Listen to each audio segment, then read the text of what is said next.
시아쌤입니다. 이번 영상에서는 윤선도의 몽천요라는 연시조 같이 공부하도록 합시다. 작품 제목 먼저 같이 보시죠. 몽은 꿈 몽자입니다. 꿈, 천은 하늘 천자예요. 노래 요자고요. 그러니까 꿈에 하늘에 다녀온 노래, 꿈에 하늘에 다녀와서 그 이야기를 기록한 노래, 이렇게 해석하시면 되겠죠. 여러분 뭐라 그랬어요? 초장, 중장, 종장 세 줄로 이루어져 있는 선생님 텍스트에는 선생님이 여기 그 설명들을 적어 놓느라고 지금 본문이 잘 안 보여요. 그런데 이 본문이 세 개의 줄로 이루어져 있는 거, 여기도 하나, 둘, 세 개의 줄로 이루어져 있고 마지막에서도 하나, 둘, 세 개의 줄로 이루어져 있다. 이렇게 세 개의 줄로 이루어져 있는 것보다 시조다. 알고 있죠? 시조의 음보율 어떻게 돼요, 여러분? 시조의 음보율 다시 한번 확인하세요. 시조의 음보율 4음보율이죠. 한 줄을 네 마디로 끊어 읽었다라는 뜻이라고 얘기했어요. 상해런가, 꿈이런가, 백옥경에 올라가니 네 마디로 끊어져 있는 거죠. 옥황은 방귀시나 군선이 꺼리나다. 이렇게 네 마디. 종장 어떻게 끊어져? 두어라 오호 연월이 내분일시 옳았다. 이렇게 네 마디. 4음보율에 음수율은 어떻게 되는 거야? 한 마디 안에 글자 개수가 반복이 되는데 어떻게? 4개, 4개, 4개, 4개. 보이시죠? 3개, 4개, 3개, 4개. 종장 어때? 3개, 5개, 4개, 4개. 이렇게 글자 개수가 반복이 되더라. 시조는 그러니까 어떻다? 4음보율에 3, 4 혹은 4, 4조의 음수율을 가지고 있다. 한 마디 안에 세 글자, 네 글자 내지는 네 글자, 네 글자가 반복되는 구조를 보여주고 있다. 이게 시조다. 특히 종장에서 여기 첫 구절은 무조건 3음절 고정이라는 거, 그리고 두 번째 구절은 5음절 이상으로 끝난다라는 거. 요거는 시조의 형식적인 특징 모두 다 기본적으로 좀 알고 계셔야 되는 내용입니다. 자, 윤선도가 어부사시사를 지었죠. 속세로부터 멀리 떨어져서 이분도 정말 유배 뭐 하면은 이제 뭐 어디 남들에게 지지 않는 굉장히 여러 번 유배를 다니셨던 그런 분인데 유배지에서 인간 세상은 정말 멀수록 더욱 좋아 이렇게 노래를 부르던 분이었단 말이야. 어부사시사의 그 막 시조의 이 엄격한 틀을 깨는 그 자유분방함 그걸로 막 자연에 응거하는 만족감을 노래하고 그러던 그분이 다시 이제 유배에서 풀린 거지. 유배에서 풀려서 벼슬의 관직에 오르게 됩니다. 그래서 임금이 계신 궁궐로 간 거죠. 임금님이 계신 궁궐로 갔는데 왕따인 거지, 왕따. 자기를 막 배척하고 자기를 시기하고 이런 여러 신하들의 모습을 견뎌내질 못하고 다시 자연으로 돌아온단 말이에요. 그리고 나서 쓰여진 작품이 이 몽천요라는 이 세 개의 수로 되어 있는 연시조다. 시조의 평시조의 형태를 가지고 있는 게 여러 개 겹쳐 있는 연시조다. 네, 이게 이제 그 연시조입니다. 총 몇 개의 수로 이루어져 있어? 총 3개의 수, 3개의 연으로 이루어져 있는 거를 우리가 알 수 있다. 자, 이 3개의 연을 통해서 어떻게 자연에 응거하다가 임금이 부르니까 임금에게로 갔는데 어떻게 하면 벼슬을 잘하고 임금을 보필해서 백성들의 삶을 윤택하게 할까? 우리가 치군택민이라고 이야기하는 그 이상을 어떻게 하면 실현할 수 있을까 고민하면서 조정으로 갔다가 또다시 실망하고 실패하고 돌아올 수밖에 없었던 윤선도의 마음이 어떤 방식으로 드러났는가 이런 것들 확인하면서 가시면 되겠습니다. 자, 같이 보시죠. 샹해런가 꿈이런가 백옥경에 올라가니. 샹해런가는 이제 일상상자니까 생시인가 내가 그냥 이렇게 일상에서 생활하던 그 시간인가 아니면 꿈이던가 내가 잘 모르겠어. 비몽사몽 중에 하늘에 올라갔다라는 얘기를 하고 있어요. 자, 백옥경 빨강색 동그라미 별표하고 가시죠. 여러분 도교적 배경이죠. 도교적 배경. 도교에서는 천상계가 있어. 천상계의 황제를 뭐라 그래? 옥황상제라고 부르지, 도교에서. 천상계 옥황상제의 궁궐과 관련된 그런 단어들이 여러 개가 고전시가 특히 양반문학에 나옵니다. 여러분들이 좀 그 공간들을 좀 알고 갔으면 좋겠다라는 생각이 들어요. 어떤 공간들이냐면 지금 나와 있는 백옥경이라는 공간이 있고요. 그 다음에 어디 보자. 두 번째 수에 11호라는 공간도 보이고요. 또 세 번째 수에는 어디 있냐, 어디, 세 번째 수에는 백옥루라는 공간도 보인다. 그죠? 여기 백옥루. 백옥경이나 백옥루나 뭐, 그죠? 백옥루도 보이고요. 또 뭐도 있냐면, 봉황루라는 것도 있어요. 여긴 없지만. 그리고 또 선생님 하나 더 광안전이라는 공간도 있어요. 자, 이 모든 공간들이 원래는 도교에서 나온 어떤 공간이다? 천상계 옥황상제의 궁궐이다. 별표 3개를 해놓고 좀 기억을 해놓고 가십니다. 이 공간이 나왔다. 그러면 양반시가에서는 옥황상제는 누구를 비유한 거? 네, 조선의 임금을 비유한 거. 따라서 이 공간들은 천상계의 이 궁궐들은 어디를 비유하는 거? 한양에 임금 계신 궁궐을 비유하는 공간이다 라고 알고 가시면 됩니다. 다시 무슨 뜻이다? 함축적인 의미가 뭐다? 어디를 의미한다? 임금 계신 궁궐을 의미하는 그런 공간이다 라고 알고 가셔야 된다라는 얘기입니다. 우리가 고전문학을 공부할 때 물론 단어도 어렵죠. 지금 현재 쓰지 않는 그런 의문이나 단어들이 대단히 많단 말이에요. 그래서 말도 어렵지만 사실은 이런 배경 지식이 없기 때문에 의미하는 게 그 의미가 뭔지를 이해하는 게 굉장히 어렵기도 하죠. 그래서 여러분들이 고전문학을 독해하기 위해서는 기본적인 배경 지식들을 좀 깔고 있을 필요가 있습니다. 네, 그래야 우리가 선조의 선조들이 남긴 문화를 후손들이 그걸 이어받아서 그걸 다시 우리 그 뒤에 후손들에게 전수하는 건 우리가 가지고 가야 되는 사명이기도 하니까 여러분 우리가 고등 교육을 받는 사람으로서 이 정도의 지식은 좀 가져가면 좋겠다라는 말씀 드린 거예요. 그래서 이런 것들은 좀 정리하고 가자. 아셨죠? 자, 보십시다. 이제 다시 내가 생시인지 꿈인지 잘 모르겠지만 백옥경에 올라갔어. 하늘에 올라갔어. 임금이 계신 궁궐에 갔어. 라는 거지. 지상에서 천상으로의 공간이동이 나타났다. 이 사람 유배지에 있다가 궁궐로 갔을 때도 마찬가지로 공간이동이 나타난 거지. 백옥경에 올라갔다 이 부분 가지고 공간이동을 잡아내라 그 얘기인 거죠. 이때 꿈은 어떤 기능을 했느냐? 시간과 공간을 초월해서 현실에서 불가능한 일이 이루어지는 통로가 되었다. 꿈을 통해서 어디로 갔어? 천상계로 갔어. 그리고 옥황상제를 만난 거지. 현실에서는 가능하지 않은 일이었기 때문에 꿈속에서 이루어졌다. 그 얘기인 거죠. 그래서 시공을 초월하는 그리고 어떤 소망이 충족될 수 있는 그런 기능을 하는 게 문학에서는 꿈이더라 라는 얘기를 한 겁니다. 그래서 현실에서 억제된 만남과 소망이 잠시나마 이루어졌던 공간이 꿈이었다. 결국은 이분의 이 시적 화자의 꿈은 소망은 좌절이 되거든요.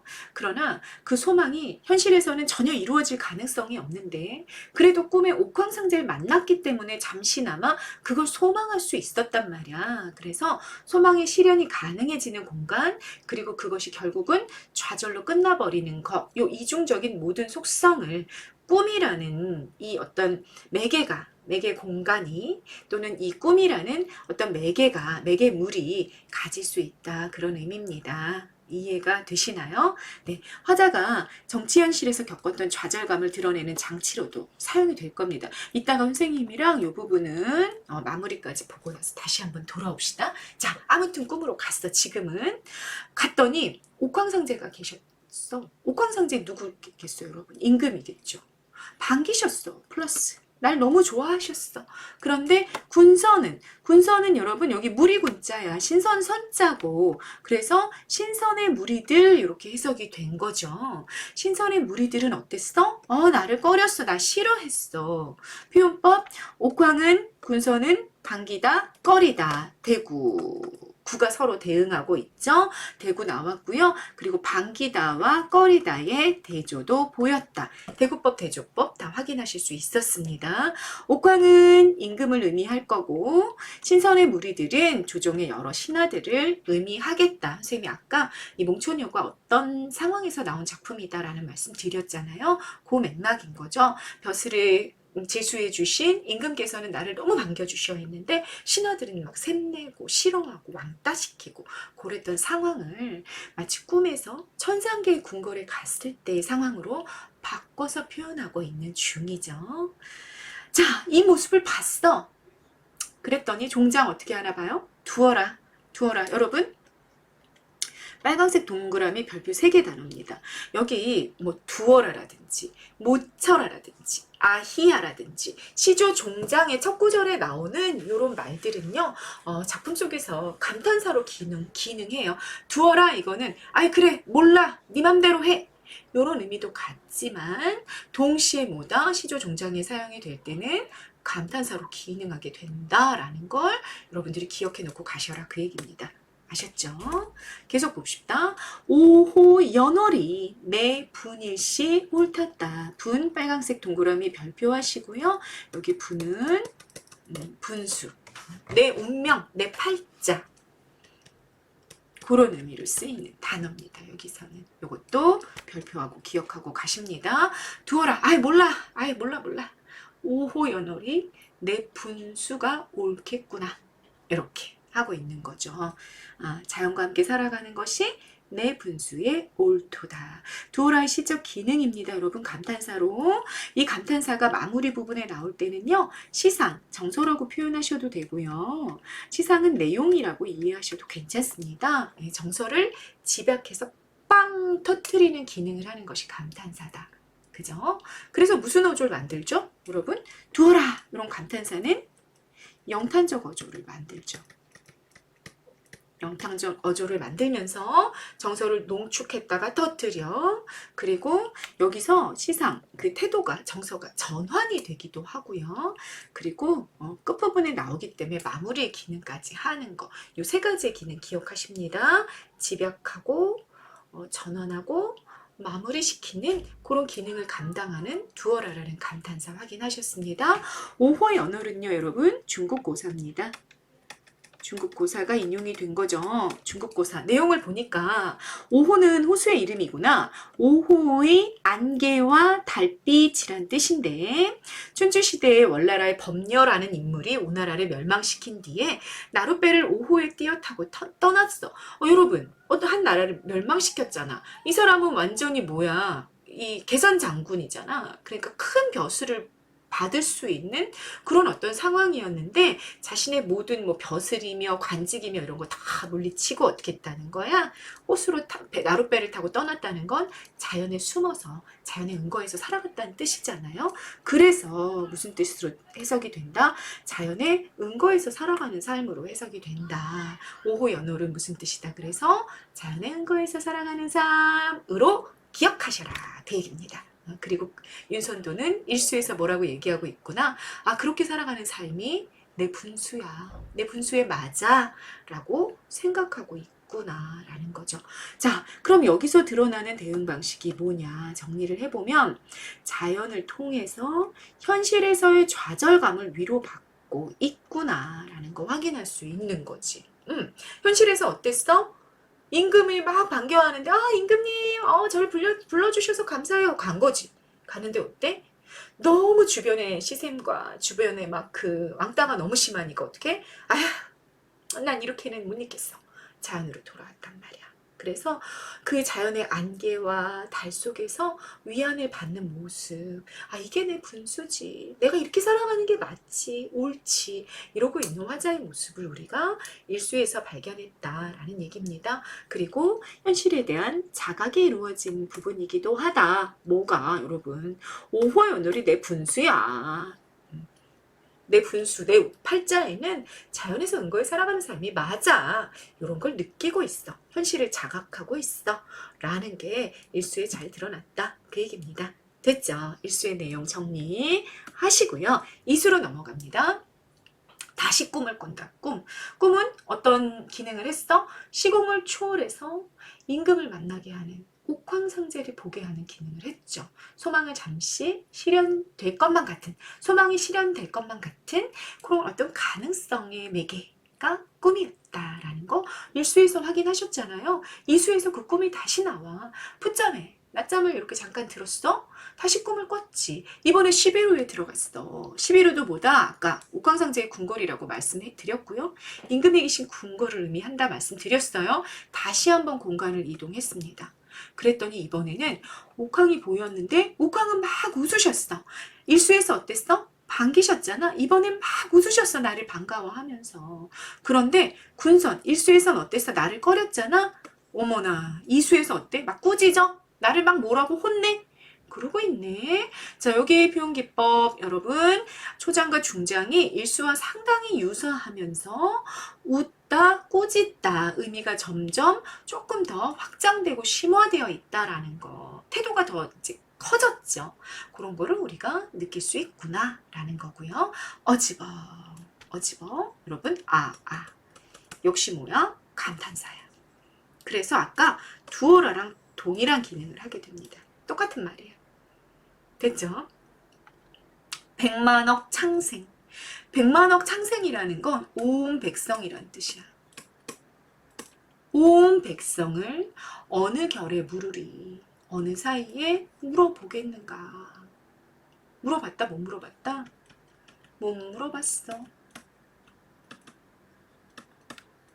이렇게 말하고 있어. 백만억 창생. 다시 말하자면 이거는 좀 의역하면 이거지. 온 백성을 잘 살게 하는 방법을 물어보고 싶었어. 지금 물어보고 싶었던 게 많아. 임금님, 백성들이 지금 어떤 것 때문에 고통스러워하는지 알고 계십니까? 어떻게 하면 이 백성들을 좀 더 잘 살게 할 수 있을까요? 그게 위정자들이 마땅히 고민하고 마음에 담고 있어야 될 핵심이잖아. 그거 물어보고 싶었단 말이야. 이 제일 위에 그 지도자가 어떤 생각을 갖고 있는지 물어보고 싶었다고. 그런데 막 이 신선의 무리들이 막 꾸짖어. 야, 너도 왜 왔어? 막 이러고 혼내니까 물어보지도 못하고 그냥 왔다. 그 얘기인 거죠. 됐죠?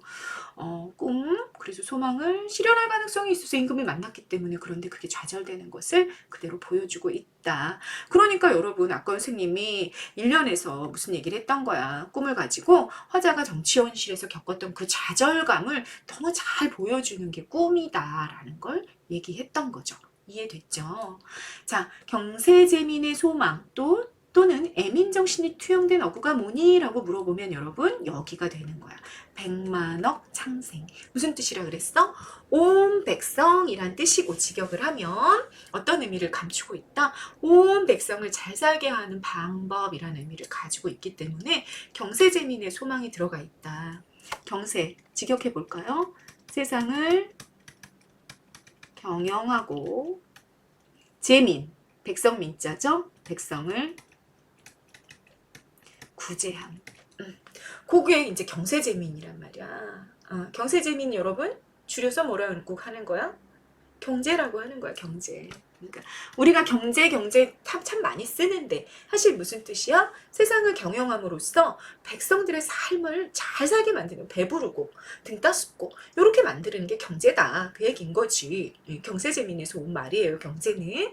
그 소망이 여기서 투영됐던 100만억 창생을 물어보고 싶어 했던 거기에 투영이 되어 있다. 그 이야기인 거죠. 종장의 표현법, 영탄법 어디? 어즈버라는 감탄사. 됐죠? 서리법 어디? 어느 사이에 물어보겠는가? 물어봤다 못 봤다?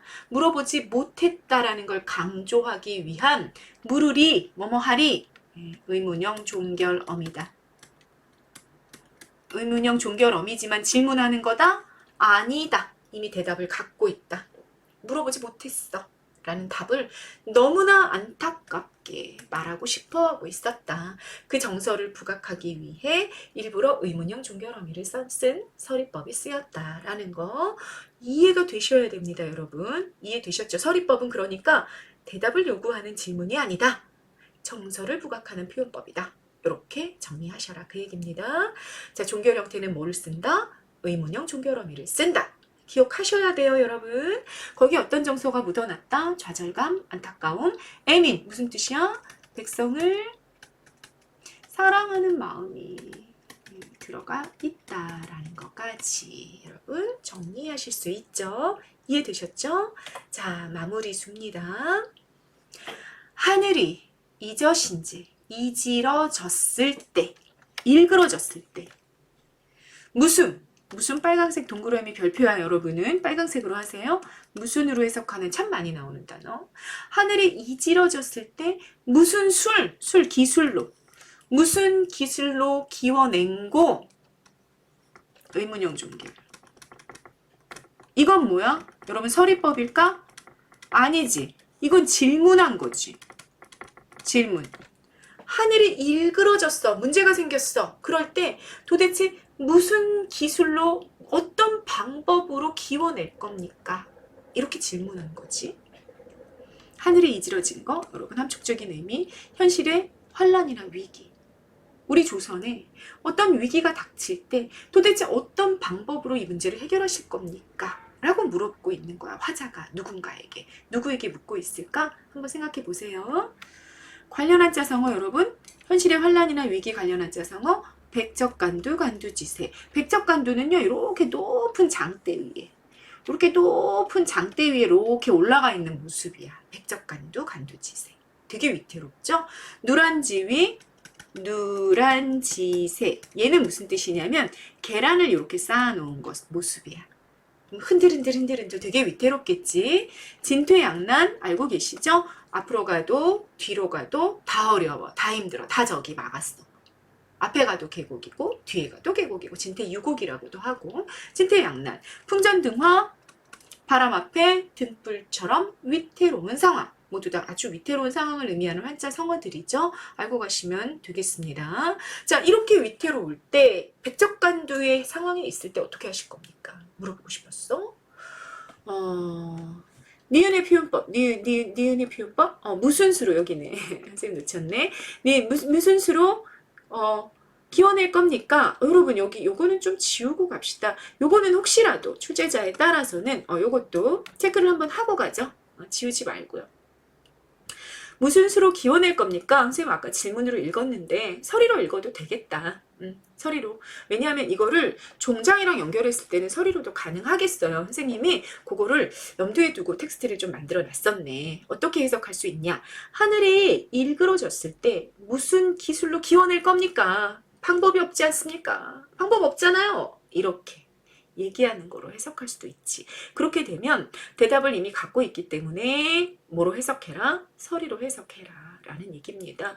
그러니까 그거를 한번 계속 따져보세요. 이게 질문하는 건지 아니면 대답을 이미 본인이 갖고 있는 그냥 질문의 형태에 취하고 있는 건지 그거는 좀 확인하십니다. 학교에 따라서 만약에 내신으로 대비가 된다 그러면 요거를 서리다 아니다. 요거는 이제 그 선생님들에 따라서 좀 입장이 갈릴 수 있을 것 같아서 두 가지를 다 같이 우리는 정리해 두자라는 얘기고요. 요렇게 좀 의미가 애매할 때는 모의고사나 수능에서 출제할 때는 일반적으로 그냥 어떻게 쓰냐면 서리법이라는 표현을 쓰지 않고 의문형 종결어미라는 표현을 그냥 사용해요. 그러니까 여러분이 그거에 대해서 너무 이게 설인지 아닌지 나 분간이 안 되는데 어떡하지? 그런 거는 이렇게 대입을 준비하는 시험에서는 그렇게 크게 염려하지 않아도 될 것 같습니다. 됐죠? 그렇게 정리하십니다. 그 다음 중장 갑니다. 배곡루 옥황상제의 궁궐. 중수할 때 중수는 이제 고쳐 짓는 거야. 고쳐 지을 때 어떤 바치가 이루어냈습니까? 어떤 바치는 이제 목수, 어떤 장인이 이루어낼까요? 또 이렇게 물어보고 싶어. 도대체 어떤 유명한 어떤 실력 있는 장인이 있어서 배곡루를 다시 고쳐 지을 수 있겠습니까?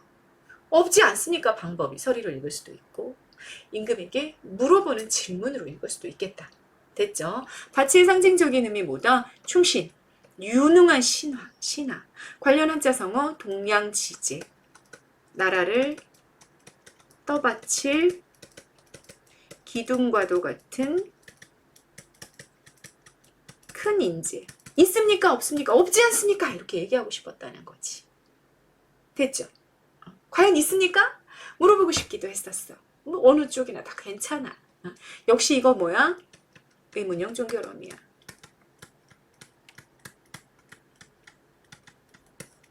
됐죠? 자, 여기 목수는 뭐다?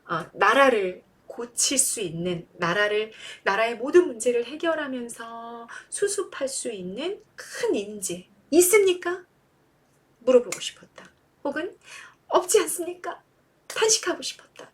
됐죠? 종장. 옥황께 살회다. 여러분, 살와보자. 살회다. 빨간색 동그라미 별표하시고요. 아뢰다.